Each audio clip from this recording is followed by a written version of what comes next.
Hello बच्चों, कैसे हैं आप सब। मैं हूँ श्रुति अजमेरा और मैं स्वागत करती हूँ आपका इजी शिक्षा में। क्या आपको भी कहानियाँ सुनना बहुत पसंद है? तो हम लेकर आए हैं ना आपके लिए एक नई कहानी जिसका नाम है जादुई सोने के कंगन की कहानी। सालों पहले की बात है। काशी नगरी में रामदास नाम का एक मोची रहता था। वो काफ़ी नेक दिल इंसान था, हर किसी की मदद के लिए हरदम तैयार। उसके पास कोई भी मदद मांगने के लिए आए तो उसे उदास होकर नहीं लौटना पड़ता था। एक दिन मोची रामदास रोज की तरह अपनी मोची का सामान लेकर अपनी दुकान में बैठा हुआ था। उसके पास एक ब्राह्मण आया और अपना जूता सिलने के लिए दे दिया। जूता सिलते हुए रामदास ने ब्राह्मण से पूछा, आप कहाँ से आए हैं? ब्राह्मण ने जवाब दिया, मैं कावेरी तट के यहाँ गंगा माँ के दर्शन करने और नहाने आया हूँ। फिर वापस उन्होंने पूछा, क्यों, आज कावेरी नदी में पानी खत्म हो गया है क्या? ब्राह्मण ये सुनकर हैरान रह गए। उसने रामदास से कहा, तुम गंगा तट पे रहते हो और ऐसी बातें कर रहे हो, क्या तुम्हें गंगा माँ का महत्व नहीं पता? क्या तुम कभी वहां स्नान और दर्शन करने के लिए नहीं गए? ना मुझे महत्व पता है और ना मैंने कभी वहां स्नान किया है। रामदास आगे कुछ बोलता उससे पहले ही ब्राह्मण ने शुरू कर दिया, गंगा तट पर रहकर ना गंगा की शक्ति का पता है ना कुछ और, तभी तो तुम्हारे भाग फूटे हुए हैं। और तब ब्राह्मण देव ने रामदास को गंगा माँ की महत्वता सुनाई। ब्राह्मण की बातें सुनने के बाद रामदास ने कहा, अपना मन साफ हो तो हर तट का पानी गंगा है। इतना कहते ही रामदास ने जल्दी से जूता सिल दिया और ब्राह्मण से कहा, आपका जूता ठीक हो गया है। अब गंगा किनारे जाते हुए क्या आप मुझे एक एहसान करेंगे? जरूर जरूर, बताओ क्या करना है। आप जब गंगा में स्नान करें तब उन्हें यह साबुत सुपारी अर्पण कर देना। ब्राह्मण देव ने रामदास के हाथ से वह सुपारी ली और गंगा के किनारे जाने लगे।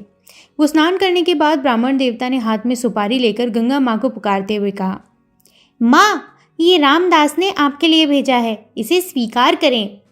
इतना कहकर ब्राह्मण देव ने उस साबुत सुपारी को गंगा में बहा दिया। थोड़ी देर बाद गंगा में एक हाथ बहते हुए आया और ब्राह्मण के पास रुक गया। उस हाथ में एक सोने का कंगन था। उसी समय एक आवाज आई, मेरी तरफ से ये कंगन रामदास को दे देना। गंगा माँ की तरफ से रामदास के लिए सोने का कंगन आता देखकर ब्राह्मण हैरान हो गए और दंग ब्राह्मण ने कंगन को हाथ में उठा लिया। कंगन हाथ में लेते ही ब्राह्मण के मन में लालच आ गया। उसने सोचा कि ये कंगन रामदास को नहीं दूंगा। आखिर रामदास को पता ही कैसे चलेगा कि गंगा माँ ने उसे कंगन देने के लिए कहा है। और इस सोच के साथ ब्राह्मण वहां से निकल गया। अब कुछ देर जाते ही उसके मन में ऐसा हुआ कि अगर मैंने ये कंगन बेचा तो फिर पूछताछ होगी और मुझ पर चोरी का इल्जाम लग सकता है। मैं सीधा ये कंगन राजा को दे देता हूँ, वो खुश हो जाएंगे और मुझे इनाम भी दे देंगे। इसी सोच के साथ ब्राह्मण सीधा राजमहल पहुंच गया।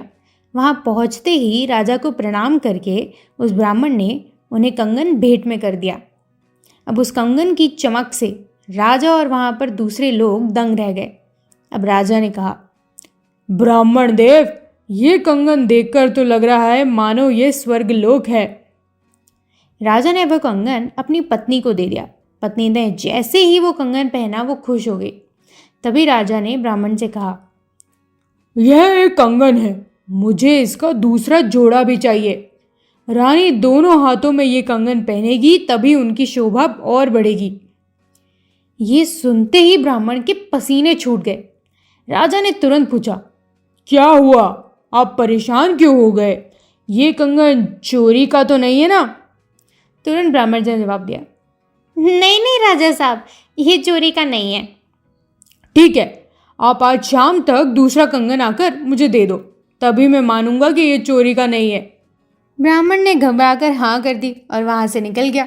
राजा ने अपने कुछ सिपाही ब्राह्मण के पीछे लगा दिए ताकि उन्हें कंगन का सच पता चल जाए। राजमहल से निकलकर ब्राह्मण सीधा रामदास के पास गया। उसने गंगा माँ द्वारा दिए हुए कंगन, उसके मन का लालच और राजा की फरमाइश सब कुछ रामदास को बता दिया। उसके बाद रामदास से पूछने लगा कि दूसरा कंगन कैसे हासिल होगा। रामदास ने ब्राह्मण की सारी बातें सुनी और उस सुनने के बाद अपनी दोनों आंखें बंद कर ली। उसके बाद रामदास ने हाथ जोड़कर गंगा माँ से ब्राह्मण को बचाने की विनती की। 1 मिनट के बाद रामदास ने अपने सामने रखी एक बाल्टी में हाथ डाला और उसमें से वैसे ही कंगन निकल आया। ब्राह्मण ये देखकर हैरान हो गया। उसका पीछा कर रहे राजा के सिपाही भी ये चमत्कार देखकर हैरान हो गए। यह सब देखकर वो सीधे राजा के पास पहुंच गए और उन्हें सारी बातें बता दी। इधर ब्राह्मण भी रामदास को धन्यवाद कहकर कंगन लेकर राजमहल निकल गया। वहां पहुंचते ही ब्राह्मण ने राजा को कंगन दे दिया। राजा ने उससे कुछ नहीं पूछा और चुपचाप कंगन ले लिया। कंगन लेने के बाद राजा खुद अपने सिपाहियों के साथ रामदास की दुकान पर गए और रामदास को गंगा माँ की भक्ति के लिए इनाम दिया। तो दोस्तों, इससे हमें क्या सीख मिलती है? इससे हमें ये सीख मिलती है कि इंसान को सिर्फ दिखावा करके कुछ हासिल नहीं करना चाहिए। भक्ति, मान सम्मान सब दिल से होना चाहिए। तो अगर आपको ये कहानी पसंद आई हो तो इस वीडियो को लाइक ज़रूर करें और हाँ, ऐसी ही और कहानियाँ सुनने के लिए हमारे चैनल को सब्सक्राइब कीजिए, क्योंकि जब भी कोई नई कहानी आएगी आपको अपडेट मिल जाएगा। तो अगली कहानी तक बाय बाय।